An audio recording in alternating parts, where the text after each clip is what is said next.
Zelensky est désemparé. Il ne sait plus où mettre la tête. Et donc, il continue toujours de pleurnicher. Face à l'avancée spectaculaire des hommes de M. Vlado sur le terrain à l'est du pays, à l'est de son pays, il faut préciser. M. Zelensky qui était hier à la conférence à Munich, conférence sur la sécurité, où il y a eu assez de bavardage d'ailleurs. Zelensky, très inquiet, dit au monde entier et à ses alliés, parce qu'il ne sait plus à qui faire confiance. Il dit à ses alliés, les gars, croyez-moi, aujourd'hui, et comme ça a toujours été, sans les États-Unis d'Amérique, l'Ukraine n'a aucune chance de survivre face à celui-là, là, M. Vlado. Nous n'avons aucune chance. Alors, M. Zelensky, pourquoi donc ne veux-tu pas accepter la position des Américains? Parce que tu ne peux pas vouloir une chose et son contraire à la fois. Tu ne peux pas dire que on ne peut pas négocier sans la participation de l'Ukraine. On ne peut pas négocier sans la participation des Européens. Étant donné que ces Européens sont eux-mêmes des colonies d'Amérique. Et toi-même, tu fais partie de cette colonie d'Amérique.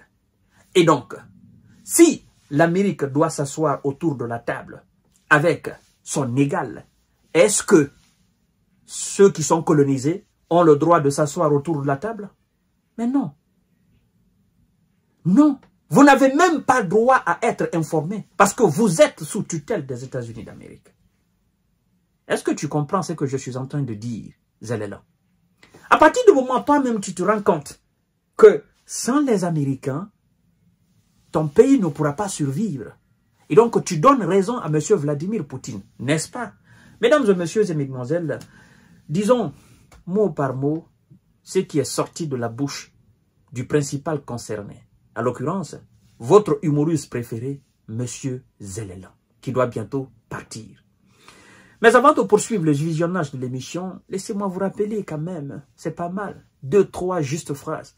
Si vous n'êtes pas encore abonné, continuez à vous abonner à notre chaîne YouTube KanteJ Visionnel de vrai.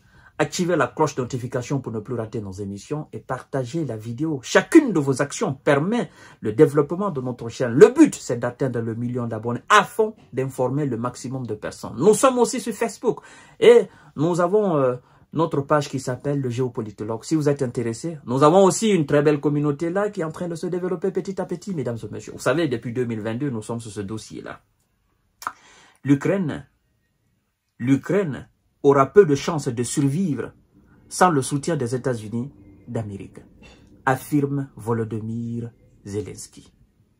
Vendredi, le président ukrainien Volodymyr Zelensky a affirmé que Kiev aurait peu de chances de survivre sans le soutien des États-Unis d'Amérique lors d'une interview avec la chaîne américaine NBC, qui sera diffusée dimanche. La diffusion des extraits de cette interview survient quelques heures après une rencontre entre le dirigeant ukrainien, disons le gouverneur ukrainien et son patron, le vice-président américain, en marge de la conférence de Munich sur la sécurité. Fin de citation. L'Ukraine aura peu de chances de survivre sans le soutien américain. D'accord. Donc, selon M. Zelensky, qui est en contact avec ses maîtres et qui sait qui apporte quoi dans l'assiette, se dit, les Européens, ils font trop de bavardage. C'est des grandes gueules. C'est des discours à la con. Pourtant, c'est vrai, les Américains aussi, ils font souvent des discours. Ce sont des grandes gueules. Mais pratiquement, si je dois comparer, faire une étude relative, si je dois relativiser les choses, une étude comparative entre ce que les États-Unis ont donné et ce que les Européens ont donné, je constate que cette situation d'opposition sur le territoire, en réalité, c'est les Américains qui sont là, c'est pas les Européens. Ils ont obligé tout simplement leurs colonies à les suivre, là sur le terrain. Ce sont eux les véritables pivots, n'est-ce pas, de soutien. Est-ce que je peux même appeler soutien? Non, ce sont eux-mêmes qui sont là. C'est leur G. Mon territoire est justement utilisé. C'est aussi simple que ça. Et donc, sans eux, il n'y a pas l'Ukraine. Maintenant, M. Zelensky, cette Amérique, avec son président d'aujourd'hui, le républicain, M. Donald Trump, il dit, j'en ai assez. J'en ai marre. Biden n'est plus à la tête de l'État. C'est lui qui a occasionné toute cette barbarie-là. Moi, je ne suis pas là pour te faire plaisir. Je suis là pour faire plaisir à ton peuple, parce que c'est ton peuple qui en souffre. Je suis là pour arrêter ce qui va contribuer tout simplement à l'engloutissement de ton pays par le loup, l'ours de la taïga. Vous l'avez réveillé. Et une fois réveillé, lui ne s'arrête pas. Parce qu'on l'a réveillé en 1945. Il ne s'est arrêté qu'après l'engloutissement de l'Allemagne jusqu'en Berlin. Ça, vous le savez. Ils l'ont arrêté entre 1918, 1900, je crois bien aussi 32, quelque chose comme ça, la Première Guerre mondiale. Napoléon l'a réveillé et l'ours ne s'est arrêté qu'après avoir mis en déroute les hommes de Napoléon. Et vous, vous l'avez arrêté. Et moi, je ne suis pas là-dedans. C'est pas moi qui ai créé les conditions. C'est Biden qui était là. Il est parti. Donc, moi, je suis venu. J'ai des toxicomanes chez moi. J'ai des malades chez moi. J'ai des auberges chez moi. J'ai tout un tas de problèmes chez moi aux États-Unis. Bien que je sois, sur le papier, la première puissance mondiale économique, militaire dans tous les sens, mais j'ai un véritable problème chez moi. Chez moi, il y a des millions d'Américains qui dorment dehors. Ils n'ont pas de logement. J'ai tout ce problème-là sur ma tête. Donc, l'argent qu'on a envoyé, nous voulons récupérer d'abord cet argent et nous ne voulons plus débourser un centime. J'ai beaucoup de problèmes chez moi aux États-Unis. Beaucoup de problèmes. Vous voyez? J'ai beaucoup de problèmes. Donc, je vais mettre fin.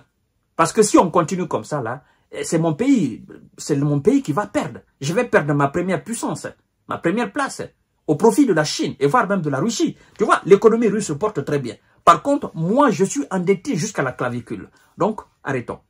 Bon, M. Zelensky, c'est ton maître qui vient de le dire, M. Trump. Il a même pris son téléphone, il a appelé son égal, Vladimir Poutine. Et donc, qu'est-ce que toi, tu as à faire des tapages là autour?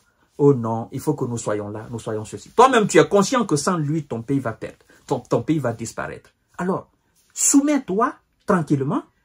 Laisse tes gars sur le terrain là, qui n'ont plus rien. Au moins, eux, ils vont profiter de la situation, de la calmie. Vous comprenez? Donc, laisse M. Trump régler la situation. Sinon, ton pays va disparaître. Ton pays va disparaître. Et je sais que tu ne veux pas cela, n'est-ce pas? Donc, arrête tes discours à la con. Suis M. Donald Trump qui veut mettre fin à la situation. Et ce n'est pas le soutien militaire que lui va apporter. Lui, il veut apporter la paix. La paix et la paix. Et c'est ce que nous tous, nous voulons. La paix et la paix. Et nous voulons d'ailleurs que ça vienne plus tôt que possible pour que le reste de tes gars qui sont sur le terrain, eux au moins, ils survivent. C'est aussi simple que ça. Et qu'on pense dorénavant à la reconstruction de ton pays. Ça va créer énormément d'emplois. Tu vois, ça va créer énormément d'emplois pour les Ukrainiens même qui sont au niveau de la diaspora. Tous vont rentrer, ils vont travailler. Il faut de la reconstruction, des chemins de fer, les bâtiments, tout ça là. C'est du boulot. C'est du boulot. Voilà. Donc, M. Zelensky, calme-toi. Écoute M. Donald Trump qui est aujourd'hui ton maître parce que l'autre il est parti, qui a créé les conditions guerrières dans ton pays. Je vous reviens tout à l'heure pour notre série d'informations décortiquage. Merci beaucoup.